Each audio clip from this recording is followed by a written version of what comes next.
Thank you, and welcome to this conversation this morning.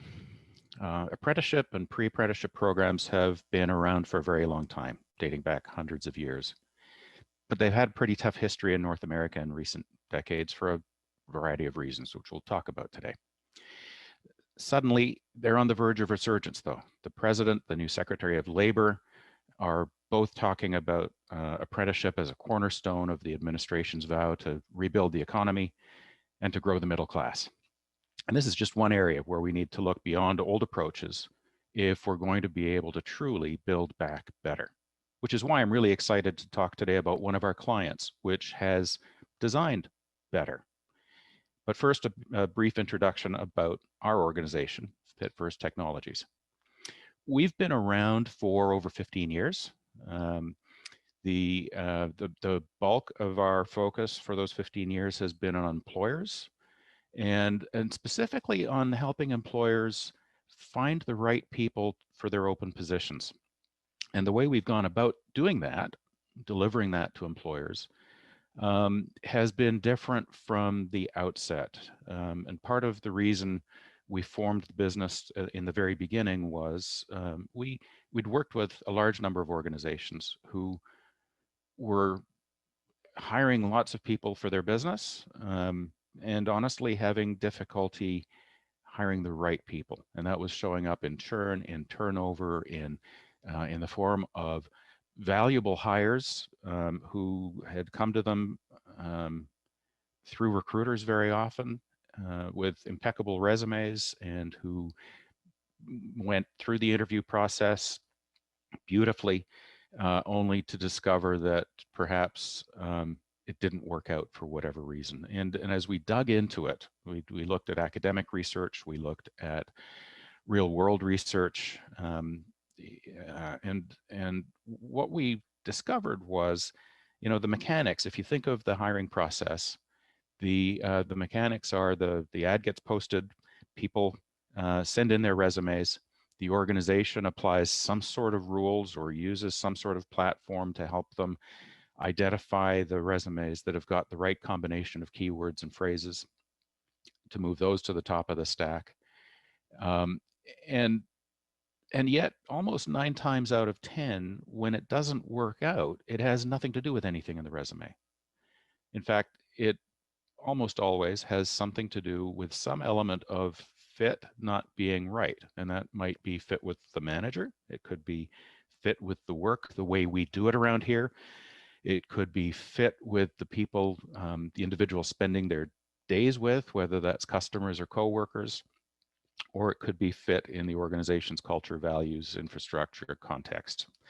And so, the starting point for us began with an open question around, could we devise some approaches and build some tools that, rather than putting the right resumes to the top of the pile for the employer to look at, which is what everybody else in the space was doing, could we instead build a platform and some tools that would guide employers to the right people in the applicant pool, trusting that if they were looking at the resumes of people who are likely or better fit in the organization, that they would be likelier to onboard faster, stay longer, perform better, delight their customers, and so on. And so that's really been the focus of our business since the very beginning. It's about fit first, trusting that if the fit's not right, nothing else matters. And of course, the technology and the tools that we've been able to create have evolved tremendously over the course of the past 15 years. And we'll talk just a little bit about some of those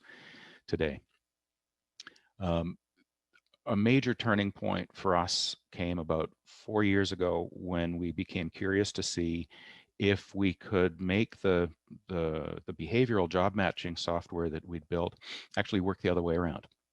So we built it for employers in such a way that it would screen every applicant for an open position for behavioral fit. But we were curious to see if we could actually have individuals go through the assessment process and then project them into a universe of jobs that would be appropriate to them based on their behavioral profile and their interests and so on. And so we came to market 2 years ago after after lengthy research and development with a platform called Jobtimize, which is, you know, we tongue-in-cheek, we refer to it as what you'd expect to see if LinkedIn and eHarmony had a baby. But really what it is a single unified platform where employers and job seekers and career advisors or intermediaries who work with individuals to guide them to employment can come together in a single platform. And the behavioral job matching engine in the middle is really the critical component that drives everything that's built into the system. In my introduction, I mentioned some of the research that drove us to create the organization FitFirst in the very beginning. This is one particular study that has been around for a while. What we like about it is it's been repeated at regular intervals, and the numbers come back consistently each time. What you see on this slide is down the left-hand side, a list of the bits of information, the bits of data that an organization would typically collect about an individual as they're considering them for employment. And down the middle of the slide, what you see is the predictive value of each of those elements.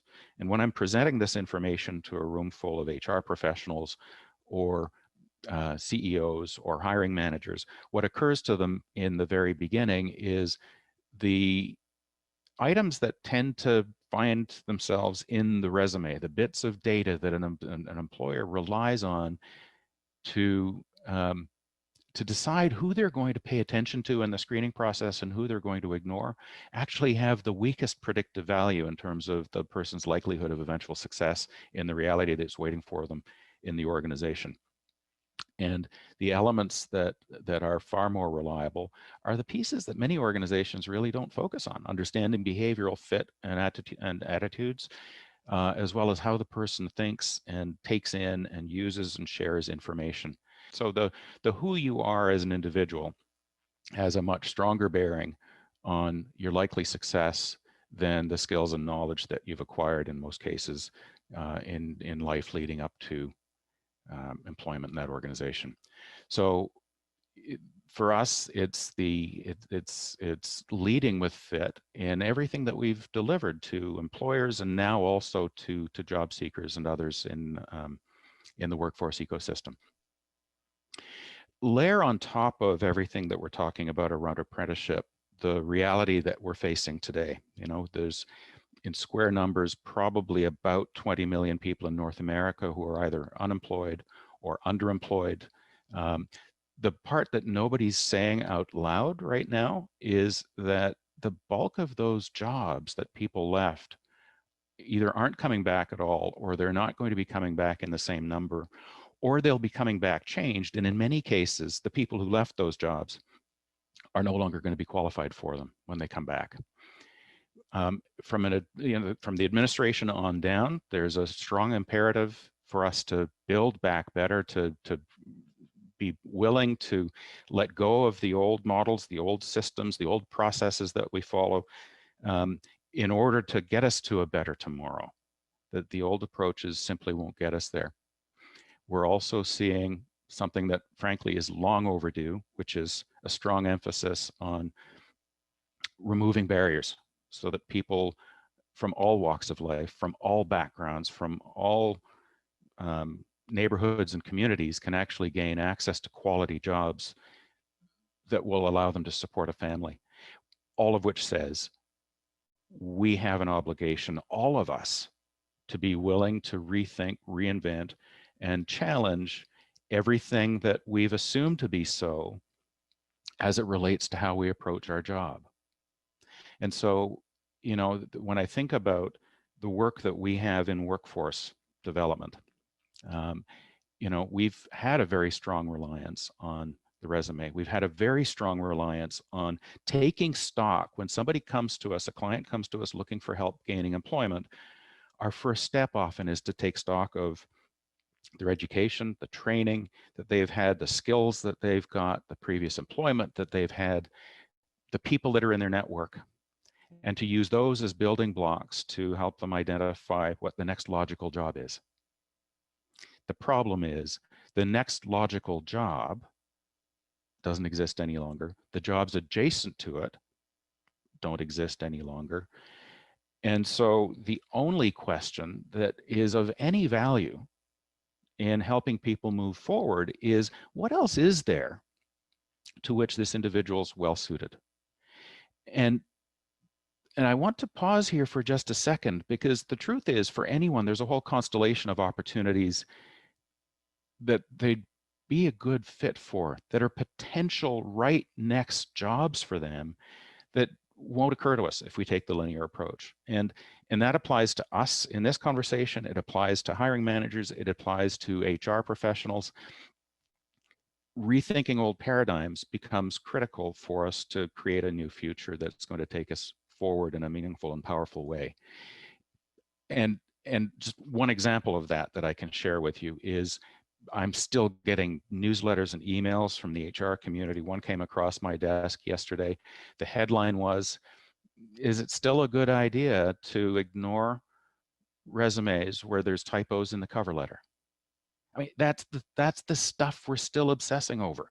And the reality is, no, there is no predictive value in whether somebody has a spelling error in their cover letter, unless you're hiring them for a copywriter position. But for any other position out there, no, it's a meaningless factor to take into account.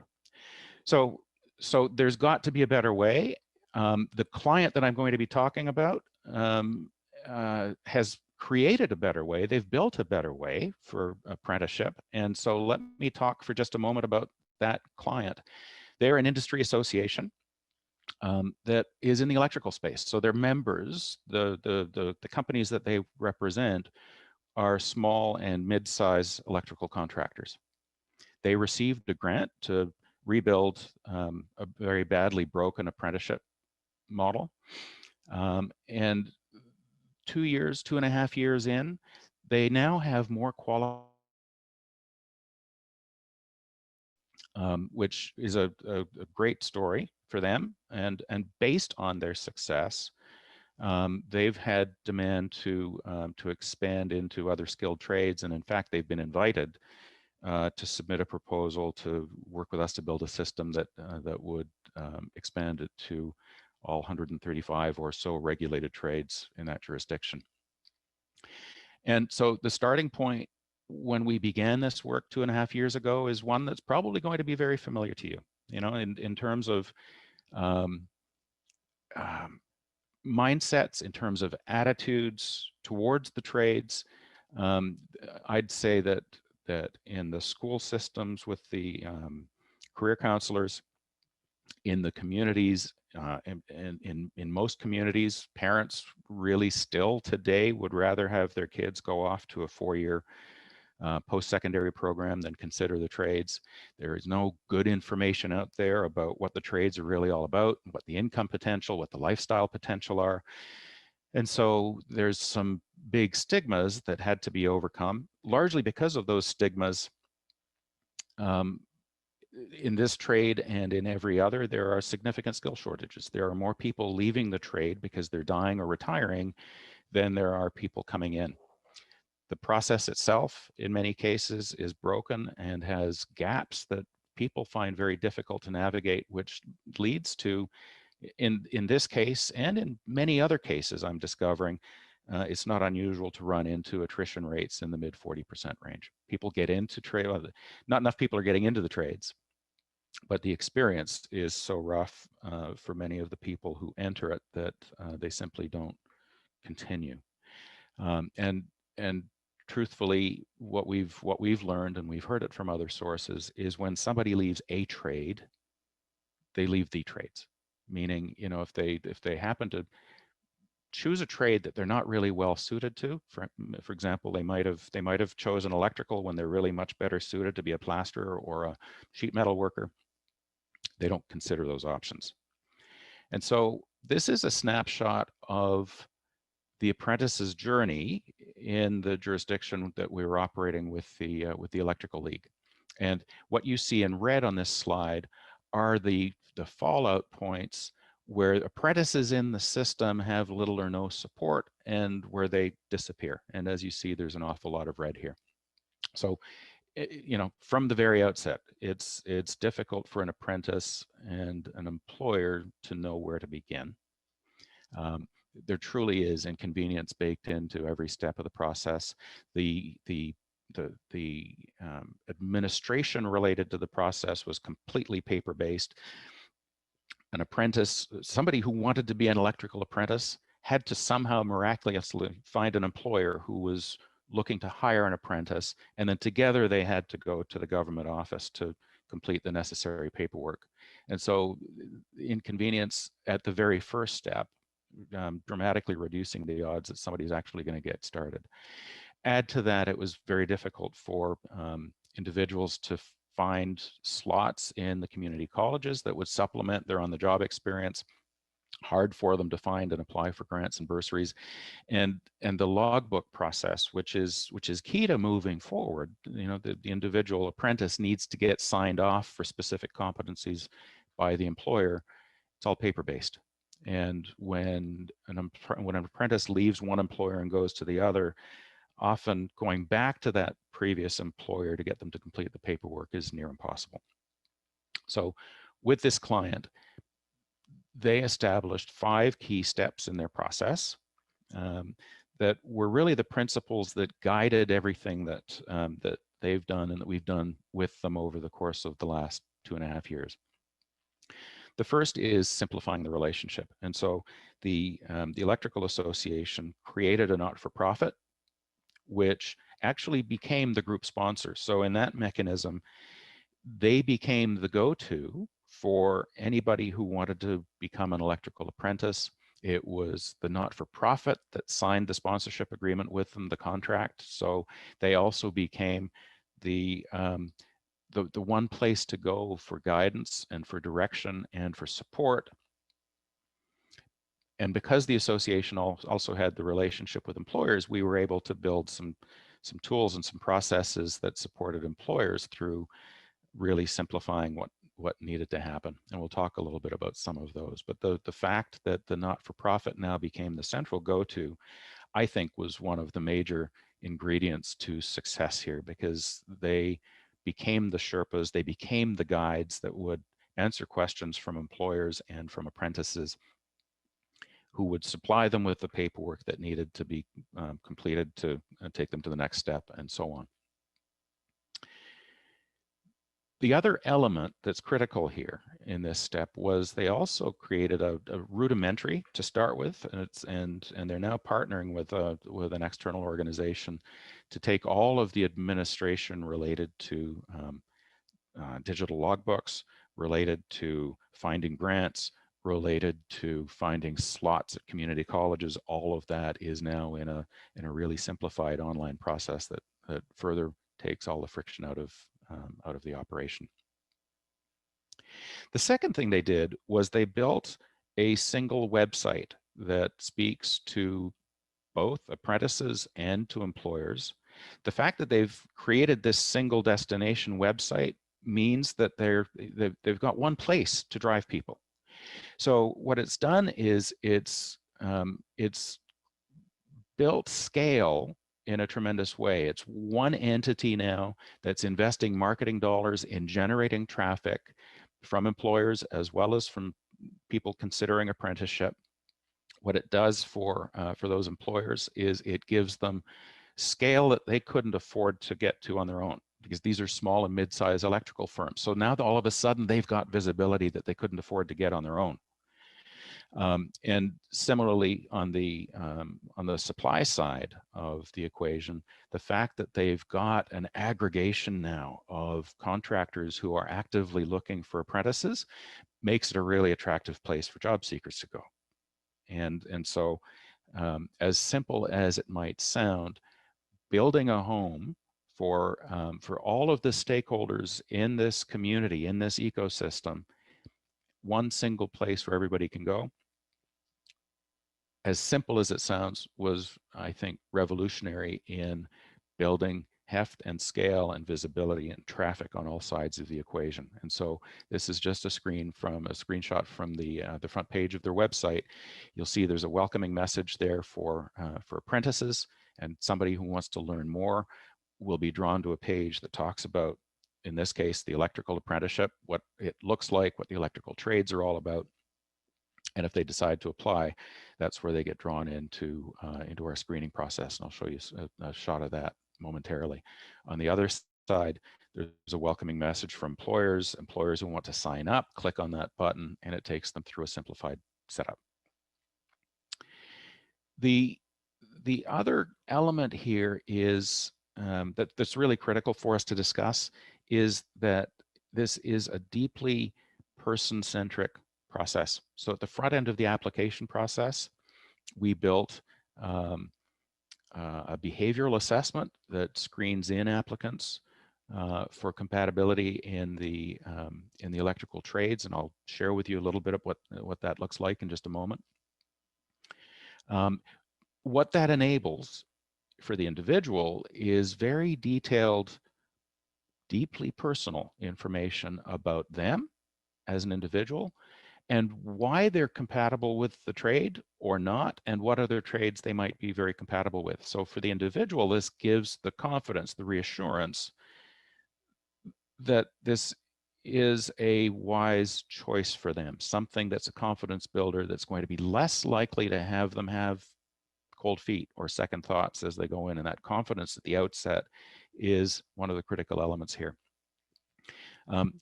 The third piece that I would say is the day in the life information that we've built into the site. So somebody, when you think of the flow, they complete the assessment. Up on screen comes a set of trades to which they're best suited. The day in the life information takes them through exactly that. There's information about the job, what an electrician in this case would be responsible for, how they spend their day. Talks about different settings in which the electrical trade could be applied, because the day-to-day reality of applying the trade in residential development where you're building new homes versus in an industrial setting versus the power grid, all very different realities, all very different contexts in which somebody's applying the same trade, the same set of skills.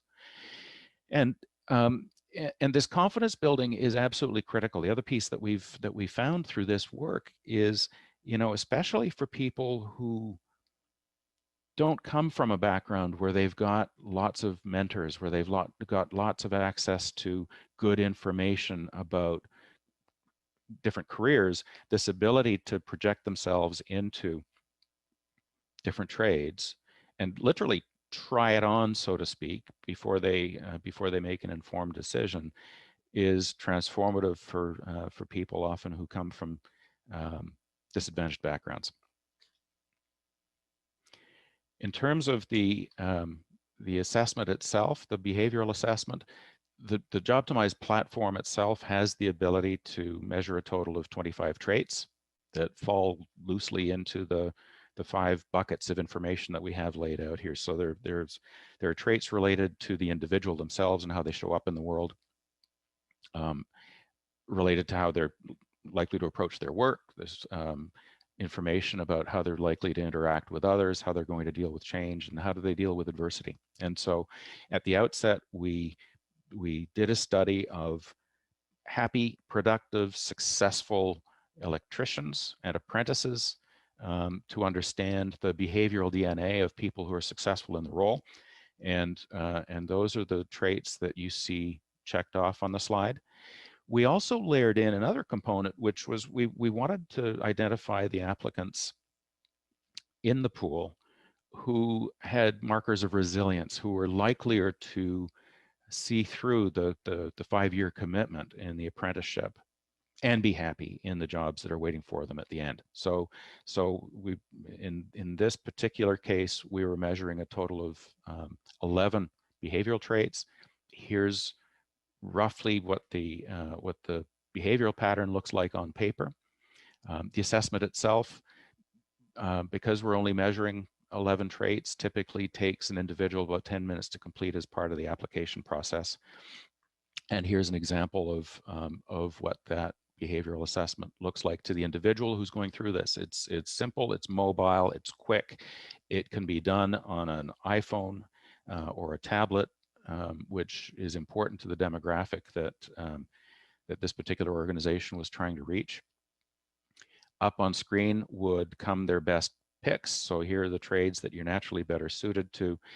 And on the right-hand side, the screenshot that you see is the person actually projected into this trade. So it shows their score in relation to the ideal from that pattern that I showed you a moment ago.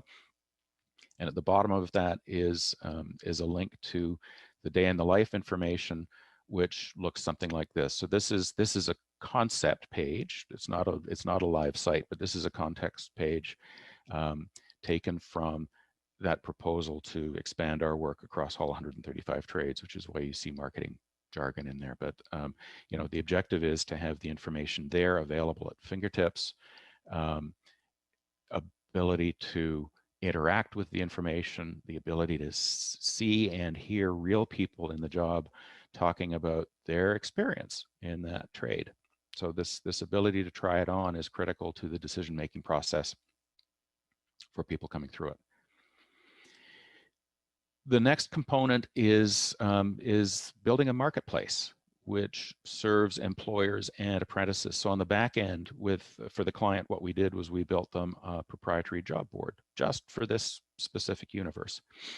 For employers, the job posting process is very simple. Members of the association, it's literally a couple of clicks because the association's already got most of their information.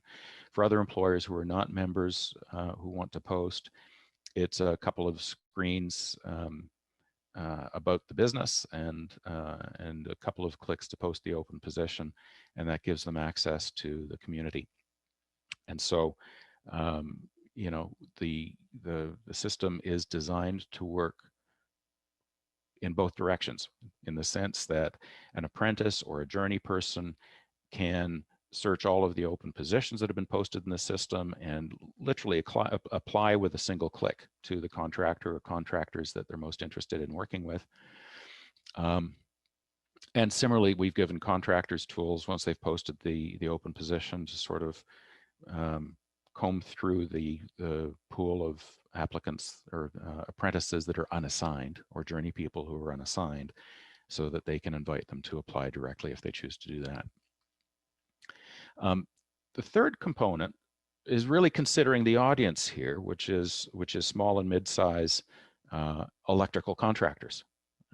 You know, they're tradespeople that grew and built a business of their own, but their expertise is in the trades and in running a business. It's typically not in human resources. And so, you know, we knew from the outset that, you know, often even the processes of hiring an apprentice or a journey person was highly stressful for those business owners because they felt unprepared. They felt ill-equipped to conduct an interview. They probably rightly believed that the candidate in most cases was showing up to the conversation better prepared than they were. And nobody likes to feel stupid or unprepared. So we built in some tools for those business owners typically that would allow them to sort of relax into the conversation, and we'll show you some examples of what that looks like. So for the employer, the sign-up process is really very straightforward. Once they're in the system, it's a couple of clicks to post their open position. The system is itself a very simple but complete applicant tracking system. So we've given the contractor tools to not only post the position in this community, but also to expand the reach by posting out on Indeed and Glassdoor and Google Jobs and a couple of other platforms to really blanket the marketplace. They've also got the ability to post it on their website, or to invite people directly, or to post it on their Facebook page. But the trick here that really benefits them is, regardless the source, everyone who applies goes through the same assessment. And so as you see on the lower left-hand side of this particular screen, you can see at a glance the number of people that they've got in their inbox. Above that, you can see the number that are a weak fit for the position versus those who are a moderate fit or those that are a strong fit. And they're able to move candidates through stages in the process. So from the inbox to favorites, if they want to take a closer look at them, they can mark people hired, they can mark people rejected, and so on.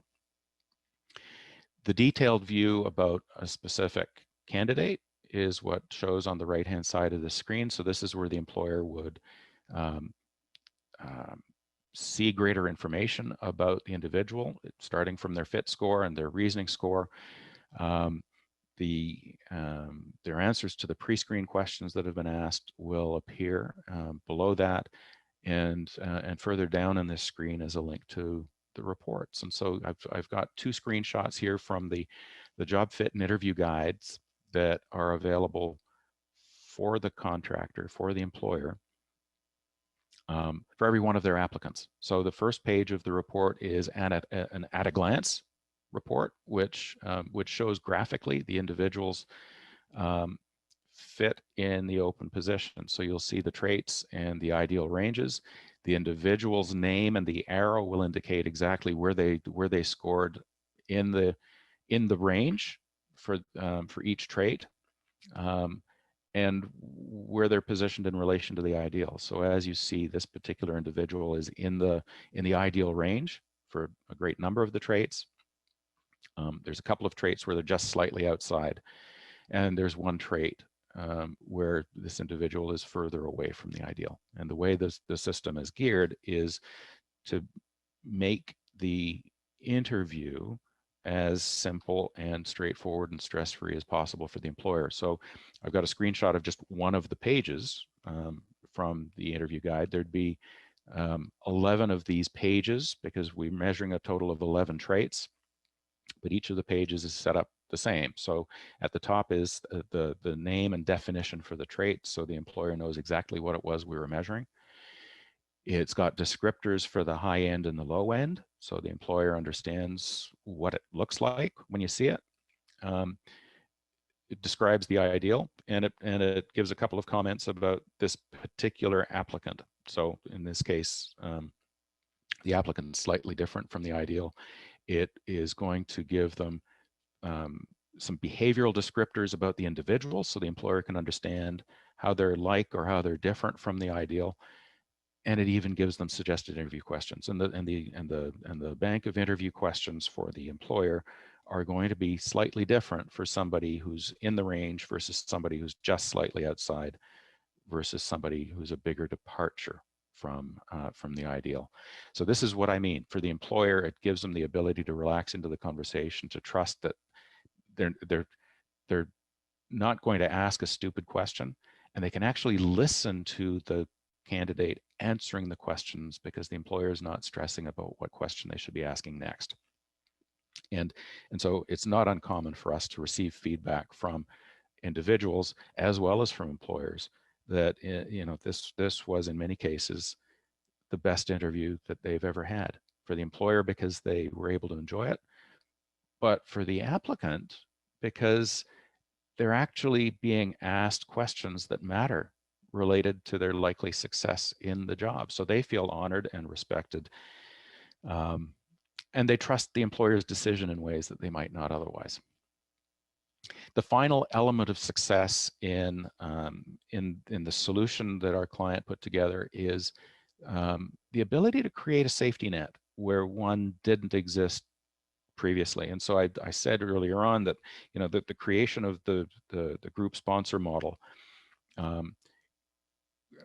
allowed for a single point of contact, which gives the apprentice the peace of mind of knowing that if they get stuck or if they're laid off and need to find another employer, or if it's coming up time for school and they need to get find a bursary and find a slot to go to school, they've got one single place to go back to, which is the not-for-profit and the advisors that are there who will take their call at any time of the day. The integrated job board also simplifies the step with in the case of layoffs. So if somebody is laid off, they simply log back into their system and find other employers who are looking to hire an apprentice, and they one-click apply. The other critical piece of the safety net, which I don't think can be underestimated, is we've got the ability now, because everything's integrated into this single platform. If somebody's not performing well in school, or if they're bouncing around employers, or if they're, if they went into the trade even knowing that there's, that their fit score was suggesting that it wasn't the ideal decision for them, if they've made the wrong choice, the client now, the not-for-profit, has the tools to redirect them. And one of the tools that allows for that is a career planning functionality, where you could take the individual, project them into a range of different trades, and help them identify maybe trades to which they're better suited. And so, from a redirection standpoint, now, instead of being lost to the trades, going back to my earlier comment, the individual can be caught by the safety net, can be helped to step back and reevaluate the decision they've made, and in many cases apply the investment of time that they've made so far in the first trade, to credit towards time in the trade that they move to. So in many cases, those investments of time and schooling can be applied to other trades. So that slide that I showed previously, that showed all the reasons why people derail, is now a very grooved, very simplified, very accessible process for all of the stakeholders. And the results that the client's been able to post are frankly astonishing. They've been turning heads, and in part because of those results, we're expanding this year to a total of 12 trades with the same client. They're actively recruiting more employers in those trades, and actually setting up another industry association to accommodate some of that. And we're kicking off a 70-event roadshow with them that's going to take what we've built to schools and communities throughout the jurisdiction, so that people can be exposed to the possibility of trades. And these are going to be day-long experiences for individuals who are pre-screened. So we already know that they're well suited to the trades that are being profiled in these day-long events. So the results, the first marker is what you see on the slide here. I mean, in order to get the original grant, they had to set some hiring targets. In short order, they found themselves hitting almost double the numbers that they had projected. They're still turning away great candidates, even though we've expanded it to other trades. The reality is they need to get more employers in the system, and so that's part of the outreach effort that's happening this year.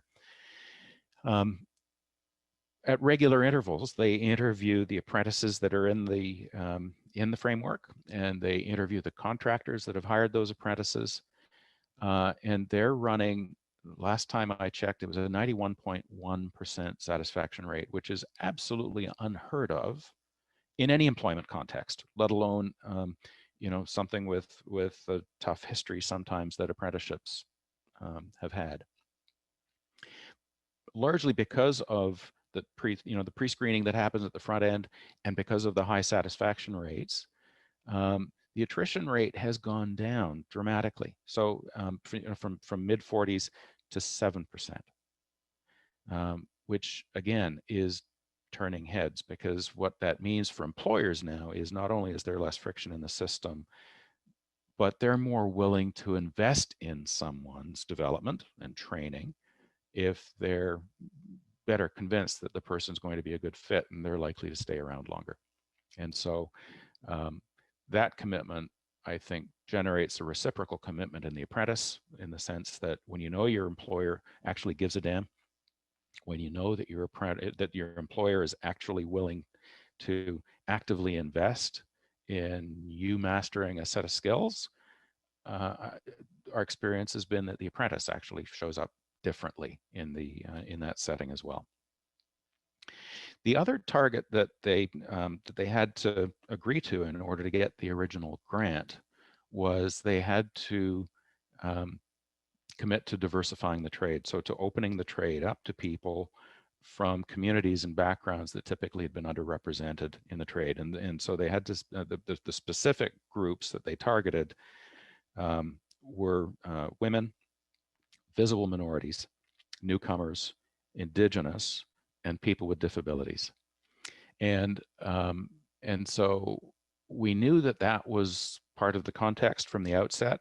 I met with Stephen, who is the executive director of the not-for-profit, about 8 months into the project, and he was over the moon. He said, you know, we had set these targets, as you know, but we've been so busy getting the program up and running that honestly, we've had no ability yet to do any proactive outreach into those communities. And in spite of that, what we're finding is 24% of the people that we've hired as apprentices come from one of those segments that we knew we were going to target. And so Stephen's comment, which I thought was a big insight for us, and it's one that we've shared many times in conversations like this. You know, he said, in my career, I've worked in lots of organizations where diversity is a target. And the problem with that approach is it breeds some cynicism internally, in the sense that when a diverse candidate is brought on board, there's the underlying question about whether they were brought on board on their own merits, or if it was in order to tick a box on the diversity side of things. And he said the part that I'm most excited about here, and what this has taught us, is when you keep the resume and when you keep people out of the very first step of the screening process, and you simply allow the algorithms to work through the applicant pool and identify for you the people who are just naturally best suited to the job, you can't help but end up with a more diverse group of candidates to look at.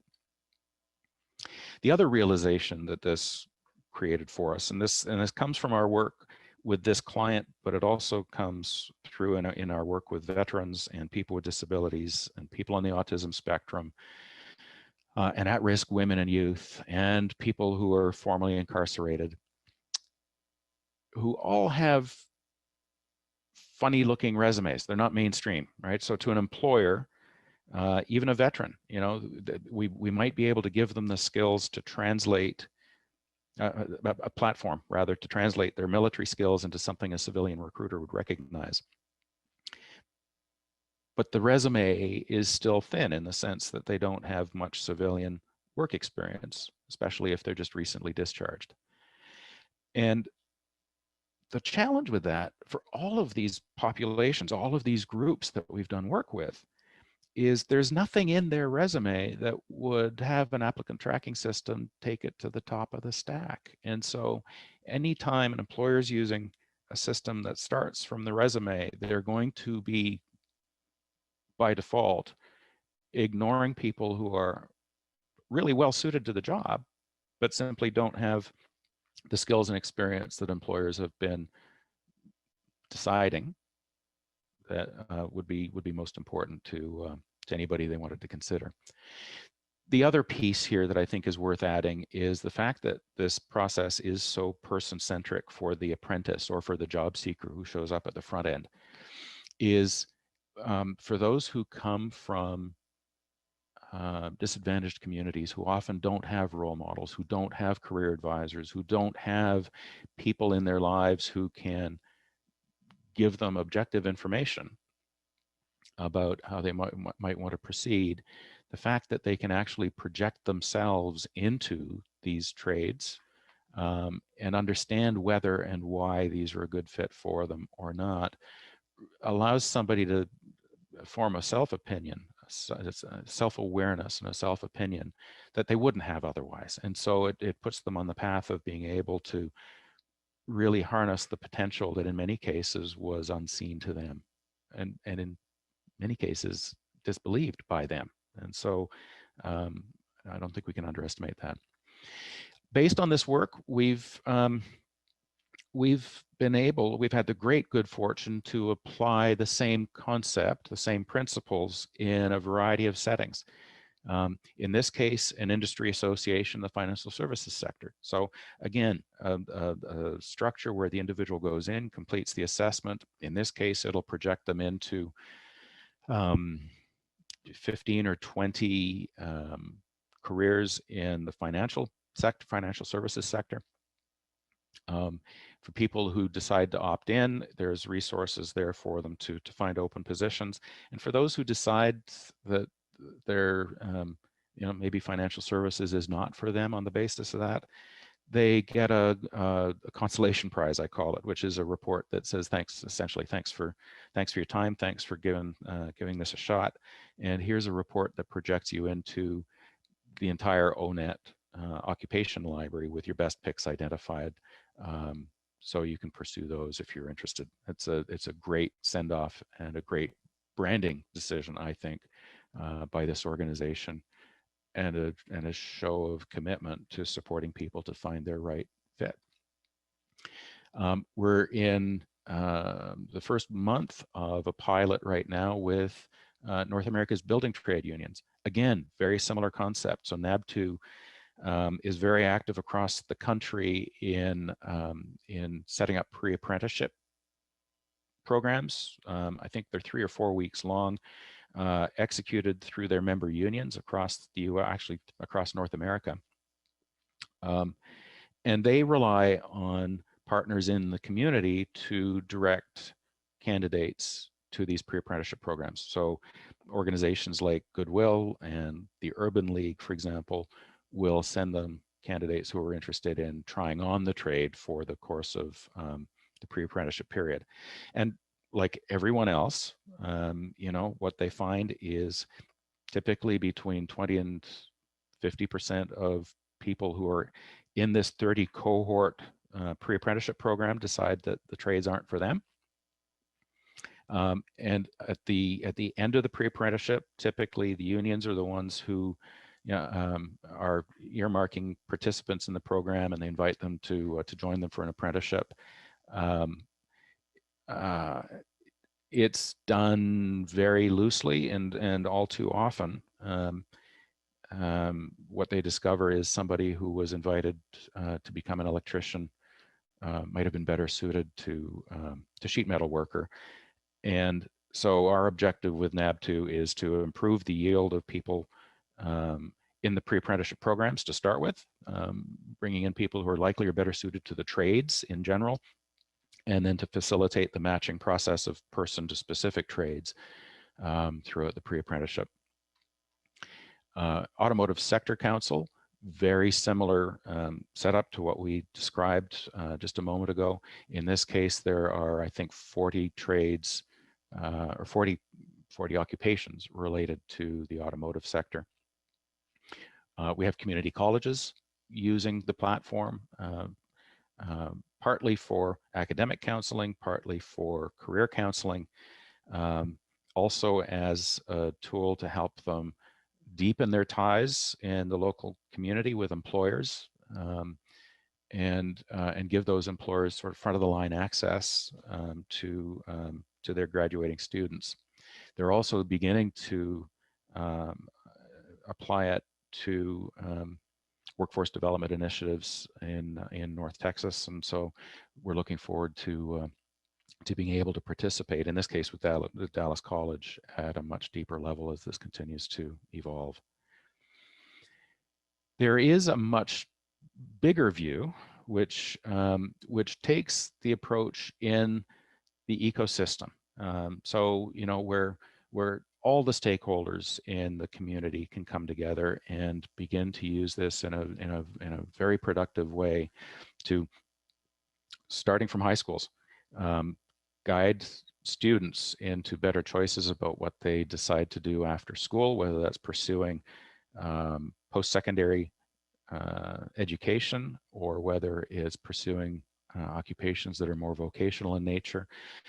That ties in with opening the doors to people who are typically part of the hidden workforce and giving them visibility and access to employers. And part of the magic that starts to appear here is when people and employers and folks in workforce and economic development are starting from this position of identifying opportunities for which people are naturally behaviorally well suited. The building blocks now of skills, knowledge, and experience training that people need to be given become clear, and the return on investment on that training starts to really take off, because we've got a long history in workforce of sending people off for training and giving them skills which intellectually they can grasp and they can take on and they can apply, but the failure often comes after the training's been paid for, when the individual goes to an employer and they discover that even though they might know how to perform a certain set of tasks, the job doesn't really agree with them. And so, beginning with fit and providing somebody the skills in order to prepare them for that job is, I think, what we're seeing here. What we experienced is the right sequence of events. Like to share with you a quote that I've used an awful lot. It was used by Jake Sue, who is the CEO of a company called Catalytes. Catalytes had tremendous experience doing something very similar to what our client has been doing, in the sense that they're laser focused on giving people IT skills, teaching them to be coders, to be developers. And the part that's unique about Catalyte is they look for people from all socioeconomic backgrounds, all walks of life, all ages, all backgrounds, and put them through a detailed screening process to see whether they're likely to be happy and productive coders. And then they'll invest in giving those people the training and the skills they need. Their statistics are unbelievable. I mean, they take people. I think, I can't remember exactly what Jake said, but the starting point for many of these folks is sort of $10 to $15 an hour on average. That's the jobs that they left before they started their training, and many of them move at the end of their training into jobs that are in the high tens of thousands of dollars, if not six figures. So truly life-changing for folks. And Jake's learning is exactly the same as ours and that of our client. Aptitude is evenly distributed in the general population. What isn't is opportunity. And when you think about the resume, it's nothing more than a summary of the opportunities somebody's been afforded up until now, in the form of access to training, access to mentorship, access to education, access to skills, access to jobs, access to a life. And when we stop focusing on that pedigree, that document, and focus instead on the individual, all sorts of incredible things become possible. One of the great gifts that the pandemic has brought us as an organization and me personally is the opportunity to get to know somebody that I'm sure you're very well familiar with, who is Daryl Andrews. Coach D and I had the opportunity to collaborate on a video series, and so that's been posted on our website. It's all about helping people identify the steps they can take to pivot and to reinvent themselves. Many of you also probably know that Daryl is coming out with a book later this summer where he talks about the 3M model, which is about really focusing and understanding the power of mindset, motivation, and memorization. The other piece that Daryl and I are working on together is we also need to be very clear about the systems we use. And this ties in a little bit with the comments that I made at the beginning of this presentation. We rely on systems that often we've left on autopilot for a very, very long time. And so as it relates to workforce development, as it relates to organizations, as it relates to how we regard careers and career guidance, and even identifying someone's potential, their true potential, we really need to second guess and critique the systems that we've been relying on in order to move forward and build back better. So thank you for joining this conversation, and I look forward to sharing more with you as this work continues to unfold.